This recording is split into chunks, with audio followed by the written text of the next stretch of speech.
Hey everybody, welcome back to Conscientious Omnivore. My name is Pal. Today I'm excited to be showing you guys some of the plums that we picked from the garden. My son and I went and picked a bunch. I had my mom and my dad over, they picked a bunch, and you know, this is really just not even all of them from just one tree. Basically, you know, this is just the ones that I got from the one tree, and my mom probably got close to this many, maybe a little less than this, and there's still a bunch left on that one tree. The other tree hasn't even fully ripened enough yet, so we took some of the ripe ones from that, but there's still going to be a lot of plums left, so I'm going to hopefully be able to pick a bunch more after we get back from vacation. But right now, before we leave, I want to get these put away, and I've already got the elderberry kind of softened up and cooked. Now I'm going to be letting that cool and strain that through a kitchen cloth. I'll show that to you guys in a little bit. Right now I'm going to get to washing these and you know, pitting them, and then we're going to start cooking these down as well. Okay guys, we have about a little more than half already pitted. So this is what they look like. Quite nice. I did have to throw a few out, but not too bad. Most of them were fine. Had a couple of ones that were kind of diseased or had some kind of, you know, like creepy crawlies in there, but that's fine. I got a bunch of dates soaking back there. I warmed up that water a little bit, and now I'm just letting it cool off. I'm going to blend that together. That's what I'm going to use instead of sugar. So I've just pitted the dates, and then I'm going to use that.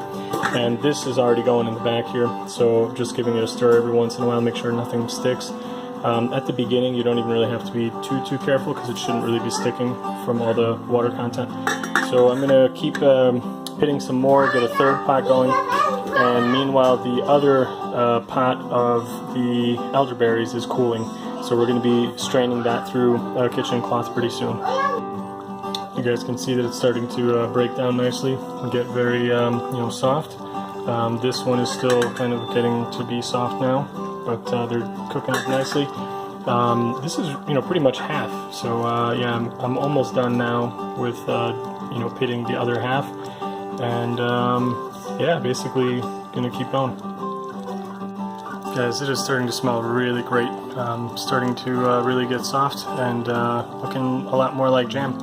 And I've also got the elderberries cooled off, so we're gonna strain those through the kitchen cloth now. So here's the setup. We got a big bowl, got a strainer, we got an old kitchen cloth. You want something that will allow enough of the stuff to go through. You can kind of almost like see through this. The weave is not very thick, so this will definitely allow through the you know, most of the pulp and the juice, but keep back the seeds and any of the little twigs that may have been left in here. So this is now cool enough that I can touch it and it's not going to burn my hand. It's still probably a little warm, but that's fine. And I'm going to strain this through, and I'll show that to you guys next. So I've got it strained through. You can see that you know, all the wonderful liquid is down here, and it's turned the cloth a nice purple. What I'm probably going to do is take the whole thing and kind of put it in to a bowl separately, just so that the whole thing gets purple, because then I think it'll look kind of nice afterward. But anyway, it does kind of stain your hands too as you're kind of squeezing it. So just kind of bear that in mind, or you know, use gloves if you don't want. I don't really care. So anyway, yeah, we're gonna. My strategy is going to be this. I'm going to take roughly a quarter of the plum jam, and I'm going to combine it with this, and I'm going to use some arrowroot powder to kind of thicken this up a little bit. For the other ones, I'm just going to do the plums. So, you know, we've got a whole second, you know, half of the plums that I've pitted now, and I'm going to split this into roughly half. I'll put that together back in, you know, the elderberry pot. I'm going to clean that out first with this, and we are going to blend this next, the dates. So we're going to blend that, and I'm going to split that up into the 4 parts and add that once the plums are pretty much already done and kind of nearing the end, because that has a very high sugar content and I don't want it to burn. I've got all of the plums going on pretty low heat, so it's like bottom third of the range of the stove top.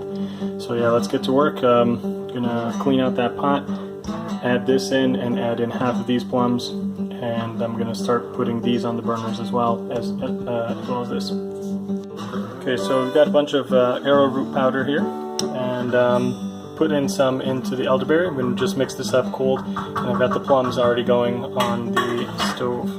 So we've added about what was it, 14 of those little spoonfuls of the arrowroot powder, and you can definitely tell that it's thicker, and I'm pretty sure this will get a lot thicker as we start heating it. So I'm kind of hesitant to add more right now. You can see that it's definitely, you know, getting a little bit thicker as it is right now. So the plums are cooking up, and the next step that I'm going to do is blend the dates. I'm going to take the dates out and just put a tiny bit of water, basically just enough to blend them.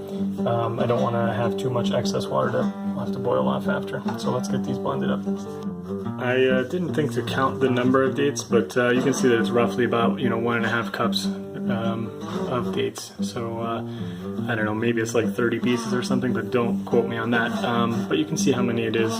These are obviously soaked now, so they're a little bit plumper than they were when they were dry. So I don't know, maybe start with like 2 cups of dates or something like that, or maybe 1 3/4 or something like that.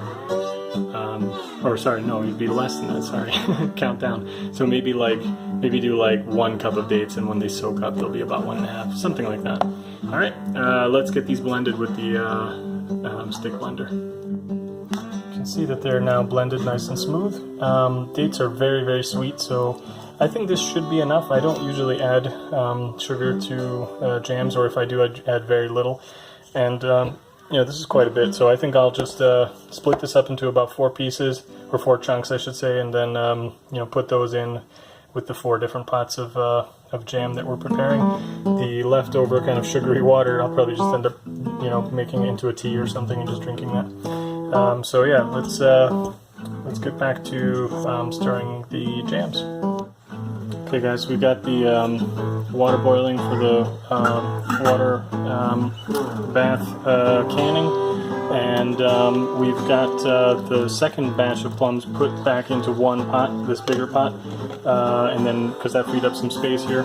And I've got the elderberry now with the arrowroot powder added to one batch of the plums. You know, so this is like roughly 1/4 plus the elderberry. And you can see that it got quite thick. I could probably have put in less arrowroot powder. For next time I'll probably do maybe, I don't know, maybe 2/3 or maybe half of what I just did, just as a reference. But it's fine. I think this will get a little bit even thicker as it you know, as it heats up, because it's not really boiling yet. So I'm going to keep stirring this, make sure it doesn't stick. I've got it on low heat, going to get it back up to a boil. The other one is set to the side right now. I'm just going to get some jars prepped in the hot water once it's boiling, and then we'll start, you know, getting them in the water bath. You can see the first batch of jars getting ready here. I'm not going to show you all the steps. Just check out my recent video, you can see it there, or one of my older videos when I was canning the cornelian cherry. Check that out. So anyway, I'm trying to just jump around between things. It's getting a little hectic, so I'm going to just take those out, start canning start filling them, and then we'll do the water bath. But I'll just show it to you guys when I'm done, because it's getting a little hectic. So if you want to see the step-by-step, then check out some of the other videos. I'll link them down below, and you can see the step-by-step. Alright guys, so just finished up. It was a little bit of work here, but yeah, definitely worth it. Check it out. Got you know, 14 jars of jam, plus this little guy, which is, I probably shouldn't have used this. You can see that the lid is all kind of wonky. It was just that there was just a tiny bit left, and I didn't want to, you know, put it in a big jar. Obviously I wouldn't really be able to use that anyway, so you know, we'll just eat this over the next couple of days and put the other ones away in the pantry once they've cooled off. Yeah, they came out great. You can see the different coloring. The ones that are really dark are the ones with the elderberry in there, so you can see like this one's a lot darker than that one. This is a regular one, just plum, and this one is the elderberry as well, so you can see the difference in the colors there. You know, we got quite a few with just the plum, and then, you know, smaller, roughly 1/4 of the amount with the elderberry. This one's another elderberry one as well. So yeah, I think just the last thing I want to really talk about in this video is something that goes back to a topic that I discussed in a much earlier video. So I did a video about some books that changed my life, and I talked to you guys about the book Your Money or Your Life. And there's a lot in there about kind of knowing what you're worth and knowing your true hourly rate that you earn. when you're working. And I'm going to be talking about this more in future videos too, when I give you guys some more information about what my next plans are and why I've given my notice at work. And one of the things that I wanted to say is, when you think of something like this, right? Like, this is like 15, almost 15 jars of food. If you go to the store and just kind of buy all this stuff, it's a lot of money, especially if you're paying for like premium, top quality, not just all sugar and chemicals and food colorings and what have you, and good stuff that's not like, this has no preservatives, no herbicides, pesticides applied, anything. It just came right from our backyard. And if you were to pay for that kind of thing, these would easily be at least a few dollars a piece.